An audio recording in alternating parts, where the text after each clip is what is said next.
Well, hello, people. Welcome to 90 and Out. I'm your host, Timothy, and this series is all about what is the Bible. We're not looking at the theology in the Bible, but the actual physical Bible. What is it? You can check out the other episodes in this playlist, podcast, in the links provided. This particular one is going to be a Bible review. And before I get started, full disclosure, I purchased this particular copy of the Chronological Study Bible, published by Thomas Nelson, with my own money. And they are not paying or endorsing this review in any way. It is purely my observations and opinions. So, if you liked this content, do all the social media stuff. If you don't, go ahead, hit that thumbs down button. Leave comments in the comment sections wherever you see this video, and give me feedback. So, with that, let's get to it.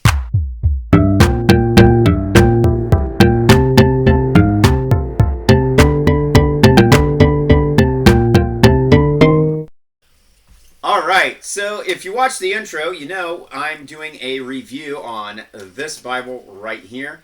It is the Chronological Study Bible. Explore God's Word in historical order, published by Thomas Nelson. It is printed in the New King James Version. The New King James Version was produced by Thomas Nelson, publishing in 1982. And as far as I know, it has not been updated or revised. This particular printing is from 2000, look here, I think it's 2008, double check. Yeah, 2008. And some of the material contained in here is from 1997, the Life and Times Historical Reference Bible, also by Thomas Nelson. It's basically an updated version of that printing. I used to own one of those, but over the years, I have lost it. So, I purchased this one because the chronology of the text is something that's always fascinated me for many years. And at 6 Points Church, where I serve as youth pastor, we are going over the chronology of the life of Jesus. So I thought it'd be beneficial for that, which it was. So, quick overview of this Bible. It is not like most study Bibles. Its focus is not theological. It is chronological. It is all about the history of the Bible. So, all of the helps, all of the inserts are going to be historically based.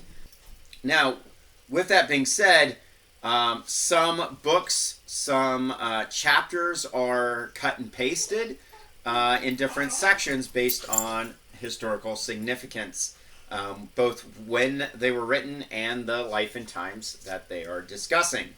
A primary example of this is the four biographies of Jesus: Matthew, Mark, Luke, and John, collectively known as the Gospels. They are completely butchered as far as the canonical versions are concerned.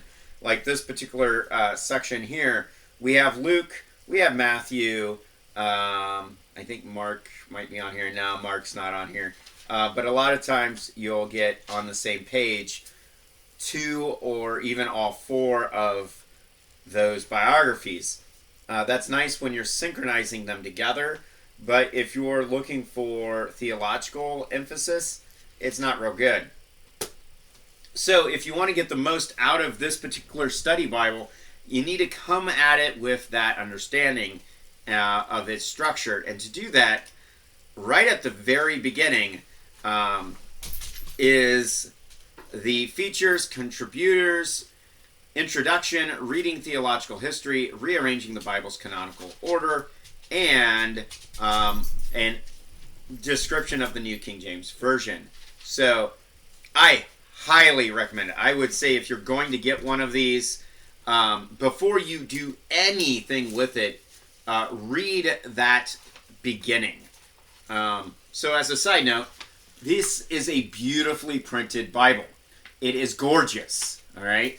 Very well produced. I've been using it as my primary study Bible now for a couple of weeks. So before we get into the features, look at this. It comes with this nice paper cover to keep your binding nice. It is beautifully printed, eye-catching. It does have the scholars printed on the insert there, and a description of what you can expect right there, as well as the epochs on the back. More on the epochs later, and how this Bible is separated. But that is a beautiful cover. The binding itself, this one is a hardcover, hardback. I believe you can get it in a soft cover as well, softback binding, but I like my hardback Bibles, either leather bound or hardback. I'm not a fan of paperback Bibles, simply because they seem to wear out a lot faster. But it's a simple binding. Maroon in this case gives the name of the Bible, and that's it. So let's get to the breakdown and divisions here, okay? This Bible is separated into 9 epochs right on the very front. You're going to get that. We have before the patriarchs and the beginning of human civilization as Epoch 1, or epic, as some people pronounce that. They pronounce it epic, or epoch.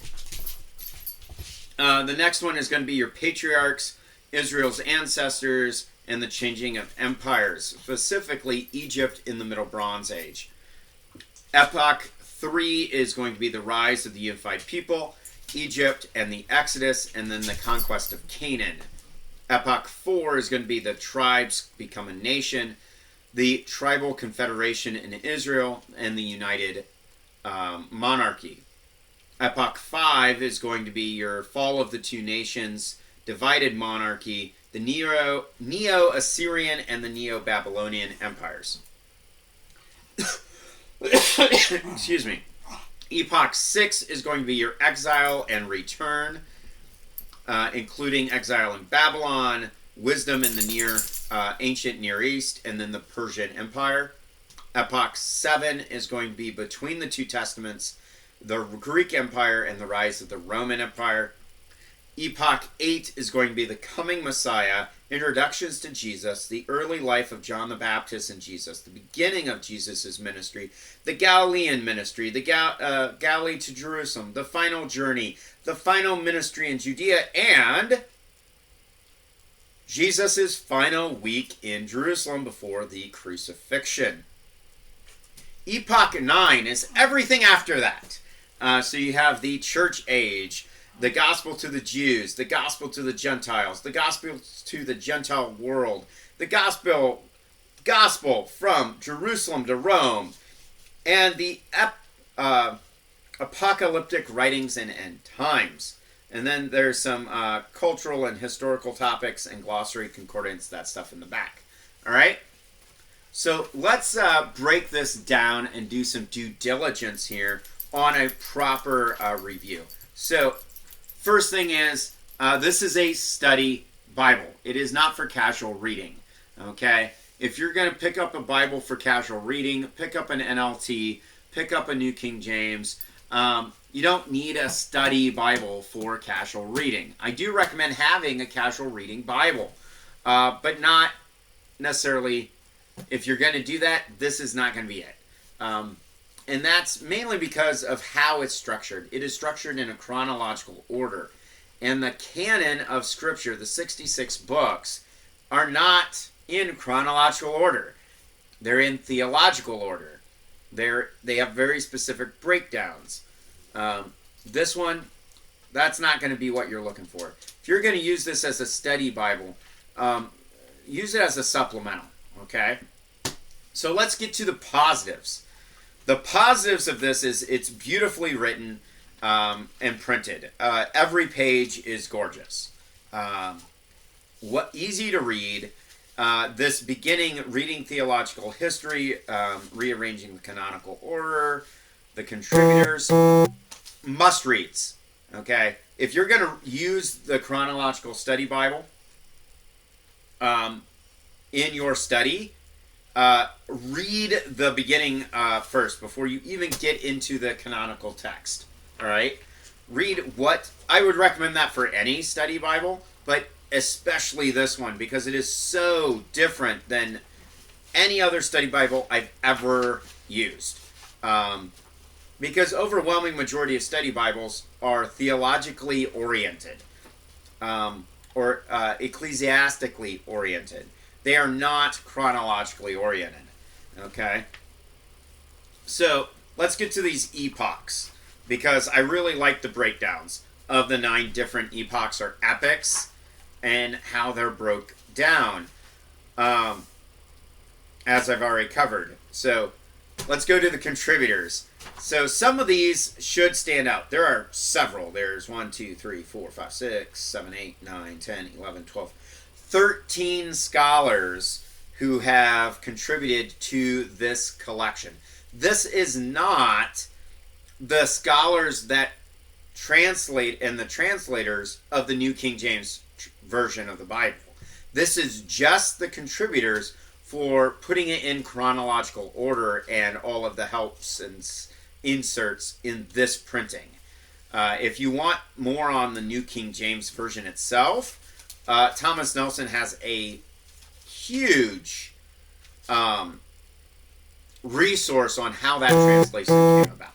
Okay, there is some of that in here. It's its own little section. It's a couple pages long. But some of these contributors that stick out, Craig Keener. If you're doing any real study of the New Testament, history of the New Testament, you're going to come across Craig Keener. He is a well-renowned and source for New Testament chronology and historicity. Robert Lentz. Robert Lentz is a senior executive editor at Thomas Nelson. If you're getting pretty much any of Thomas Nelson's Bible-related stuff, you're going to see his name a lot. John Mason, I've read several of his stuff, including the New Geneva Bible that he was an assistant editor on. I've also seen quite a bit of John W. Wright's work. Now, if you're familiar with me much at all, titles aren't that important to me, but the body of work that these people have done and been involved in is massive. Okay, so John W. Wright is from Notre Dame, St. Mary's College, just to name a little bit. Yeah. And then the last one I want to point out is John Gooch, or Gosch, Gooch. He co-authored The Pocket Guide to the Bible, which is this cool pamphlet booklet on how to study the Bible. It's done very well. Maybe one of these episodes I'll do a review on that. But John Gosch, or Gosh, Gooch, I'm not sure how to pronounce his name. So, at the beginning of each of these epochs, you're going to, let me get to the very first one here. Right here. You're going to have 1 to 2 pages detailing what happens, why this is a separate epoch. So like epoch 1, we have creation to about 2000 BC. But we've got the Stone Age, Old, Middle, and New. We've got the Copper Age, and then we have the Early, Middle, and Late Bronze Age covering this epoch. Early and Middle, actually. Late Bronze Age is going to be in Epoch 2, because that's the Egyptian Empire and the Exodus.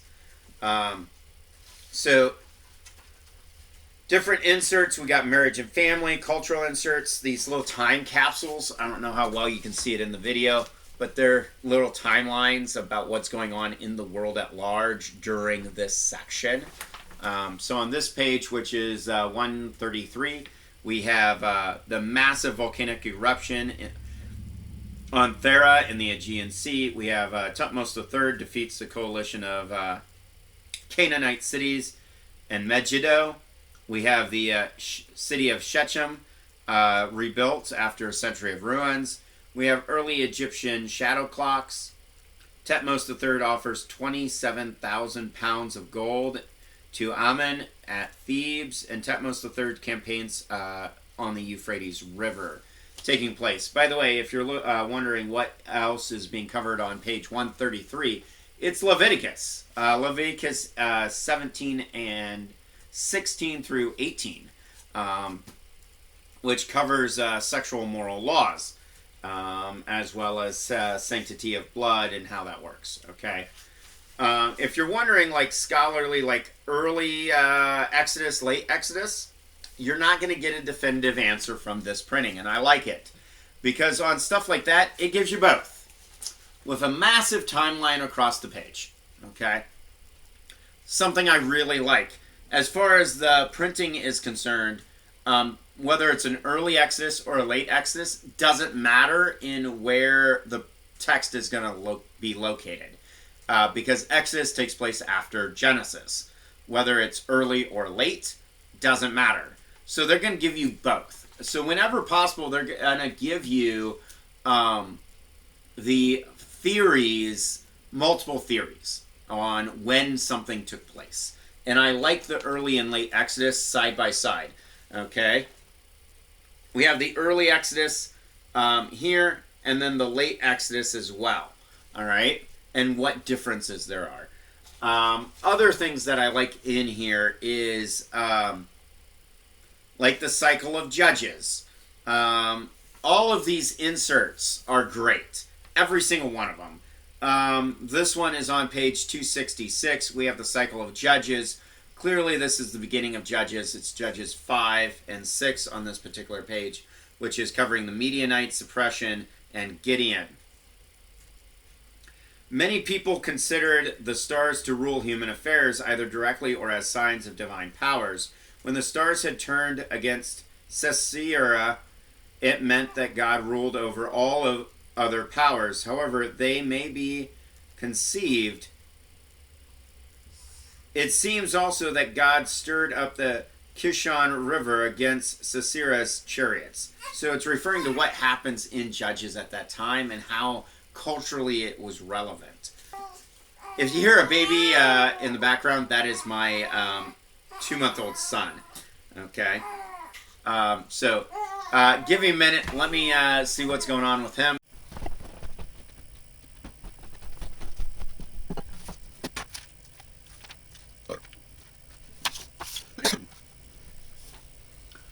Alright, so I like how the people at Thomas Nelson don't put a particular slant or leaning on certain chronological disagreements, such as the early Exodus versus the late Exodus.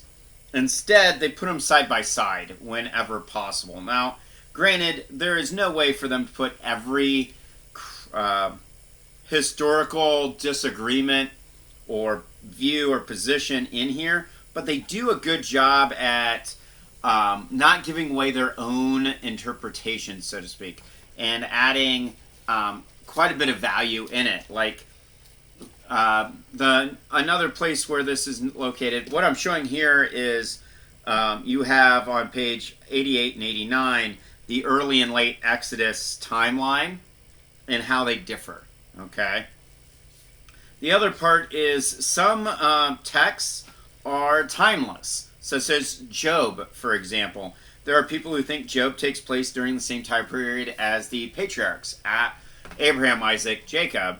Others think it takes place during the Judges, the period of the Judges. So Thomas Nelson addresses that head on with some commentary on Job itself. And they also don't put Job in its own like separate category either. I believe they put it during the period of the minor prophets, simply for organizational reasons. Okay. The other thing I really like about this Bible is we have two full histories of the Israelite nation under the United Kingdom and the divided kingdom. We have the kings, the history of the kings. That's 1st, 2nd Samuel, 1st and 2nd Kings. And then we also have another complete history with the Chronicles, 1st and 2nd Chronicles. So the Kings focus on social and civic elements of history, where the chronicler focuses on the priestly history. So like in Chronicles, you're going to get a detailed history of Solomon building the temple, but you're not going to get any of that in Kings. And to address that, instead of putting them side by side, they put them completely separately. So they'll tell the kingly history, and then it's the priestly history. Excuse me. This is important to note because of the prophets. So a lot of the prophets take place at the same time frame as those two, the United Kingdom and Divided Kingdom. A lot of the prophetic writings take place during those times. So if it's more of a priestly prophet, it's going to take place, it's going to be positioned within the Chronicles. If it's more of a kingly prophetical writing, it's going to take place, it's going to be located in the Kings and Samuel timeline. So the other areas in the New Testament, such as there's quite a bit of debate on who wrote what letters, such as Hebrews. And you're going to see that here where they point out, like the book of Hebrews, there's quite a bit of debate on that letter and who wrote it and when. Likewise, some of the Pauline epistles or letters, there's some debate on those as well. And you'll have that here. The last major area of debate on that kind of thing is with Peter's letters, 1st and 2nd Peter. Claiming Peter stayed a illiterate fisherman his entire life is absurd, in my opinion. I think that's absurd. So Peter is a relatively young man when he becomes a disciple of Jesus, and he spends 3 years of his life studying directly under Jesus as a disciple. And then he spends the rest of his life becoming a pivotal leader in a religion that changes the world. So he is executed in approximately 65-66 AD. So for 30 years, the better part of 30 plus years, he is studying and training as a rabbi would. To claim he doesn't know how to write language is pretty insulting, in my opinion. He could have easily developed those skills. Now, it's also well known and common at the time for people to use scribes. We use scribes today for dictation all the time. Doctors use them, lawyers use them, courts use them. And in first century Judea and Galilee and the Roman Empire as a whole, scribes were a sought-after profession. Paul mentions several scribes in his letters. Luke, writing Acts, lists different scribes. So scribes were not uncommon, and it boggles my mind how some people say, oh, Peter is pseudo-anonymous because there's no way this fisherman from backwater Galilee could ever write something so well constructed. Well, that's just insulting. That would be like looking at my dad, who is in his mid-60s, and saying, oh, he's just a high school dropout, and completely ignoring the fact that he became a senior officer in the Iowa National Guard with 38 years of service and is a decorated soldier. Claiming he's just a high school dropout is just flat out insulting. And I think that's the same thing with Peter and James and John and Bartholomew and, well, all of the disciples. But I'm getting a little off topic here. So there are some definite pluses I like about this this printing, the Chronological Bible by Thomas Nelson. If you are looking to expand your current library for scholarly add-ons, yes, if you're looking for a primary study Bible, I have some caution, because there's a reason why Matthew writes his biography of Jesus the way he does. He has a very specific audience in mind. And I don't think you're going to get that full theology, that full impact with this printing. Because, well, those books are disjointed. And reading them like this can be rather jarring, especially if you're used to the canonical compilation. This is theological history. As such, we need to view it that way. Okay? Same thing in the Old Testament. Jeremiah is writing in a specific way. Malachi is writing in a specific way. And I don't think you're going to get that full impact by using this as a primary study Bible. Like I said, for the last several weeks, I have used this in preparation for this review as my primary study Bible. And saying it's been difficult is putting it mildly. Okay? I originally bought this to supplement our Teen God Believers Bible study class covering the life of Jesus in chronological order. But in preparation for this review, I've used it almost exclusively as my primary study Bible for the last several weeks. And yeah, I don't recommend it as a primary study Bible. I recommend it as a supplement to your primary study Bible. So we're in the section where there's some caution or criticism. So the other thing for a study Bible is I like a wide margin Bible because I like to take notes when I use my study Bible. There is a section in the back here for notes. There's a few pages here that just say notes with lines on them. And that's fine. It's right before the maps. But you are not going to have a good time, an easy way of taking notes in the main body of the text.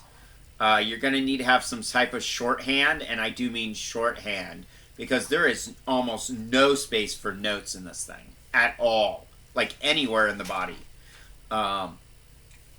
This is definitely a reader's scholar printing, not for notes. And then the other big caution is the fact that entire books are broken up into chronological components, and that can be very jarring and break the narrative that author was originally going for. So, other criticisms.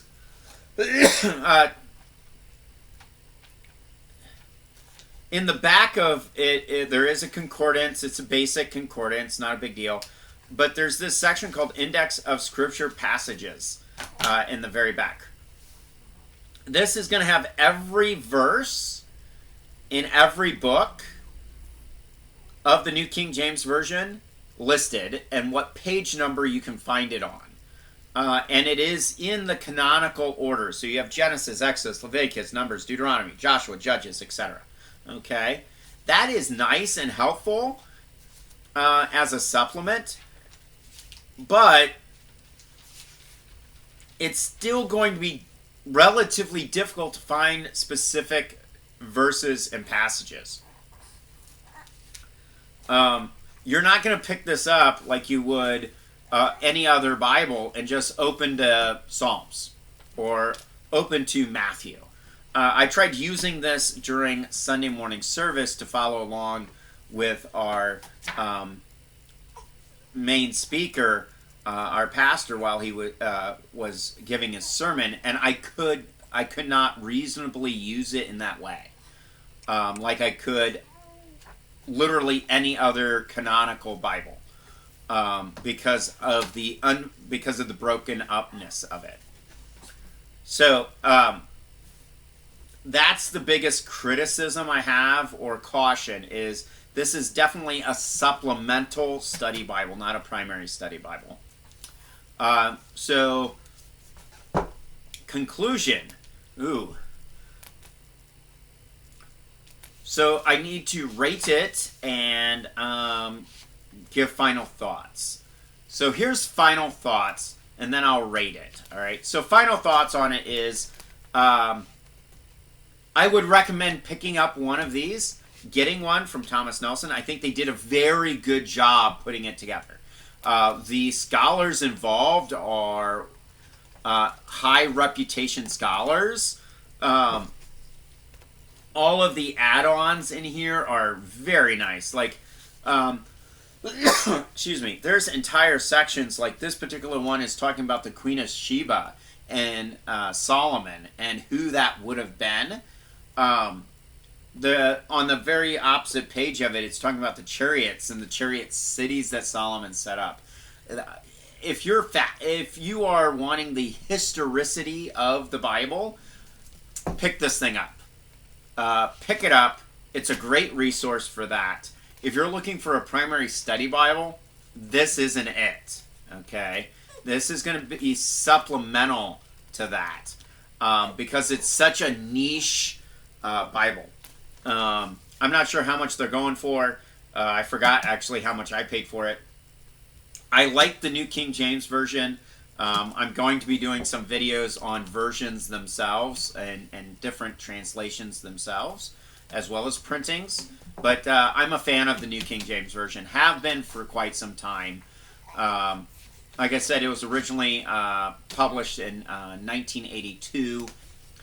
This particular one is the Current Chronological Study Bible by Thomas Nelson. It is the updated version of the Life and Times Chronological Study Bible from 1997, and this was printed in 2008. Okay, so yeah, it's a beautiful book, beautiful binding, printings. They did a phenomenal job on it. I would definitely recommend it to add to your collection, but I would not recommend it to start your collection. It's definitely an add-on, a bonus, if you will. I plan on getting quite a bit of use out of it because I really like studying the historicity of the Bible and history in general. So I do like that. The caution is anyone who just picks it up thinking it's any other type of study Bible is going to have a hard time with it. It's definitely a niche market and very narrow focus in its presentation. But so overall, yes, I would recommend buying one, especially if you're serious about studying Scripture and studying history. Even if you're not a Christian and you just want to get a better understanding. Are you waking up? Come here.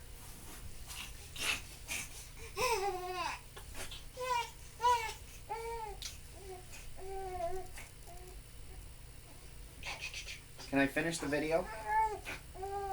Yeah? Okay. Alright. So this is my 2-month-old son. Would I recommend it? Yes. Even if you're not a Christian, I would still recommend this if you're interested in ancient history. Absolutely. It's been done very well and put together very well. The only real caution I have is do not approach it like you would any other study Bible. Approach it for what it is and not what you may think it is. And the other criticism is if you're a note taker like I am, there is no wide margins. There's only those couple pages in the very back for taking notes, and that might deter you from taking it. Rating. If I had to give it a rating, if we're going with a 5-star rating, so 5 stars is a must-have.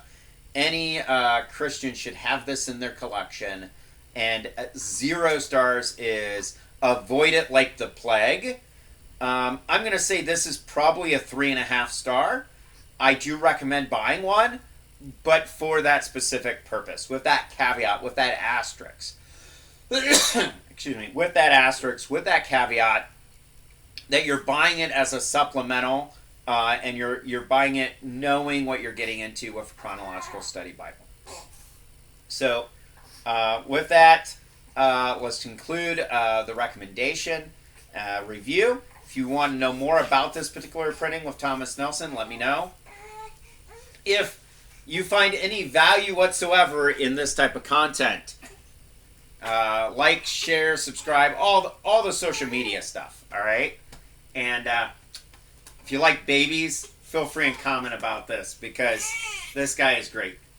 I think he's probably getting hungry. Yeah, because you just woke up from a nap, huh? Yeah. Okay. With that, I'm going to get him fed. I bid you all farewell. Thank you for watching, and may God bless you, and seek the truth in all things. Come on.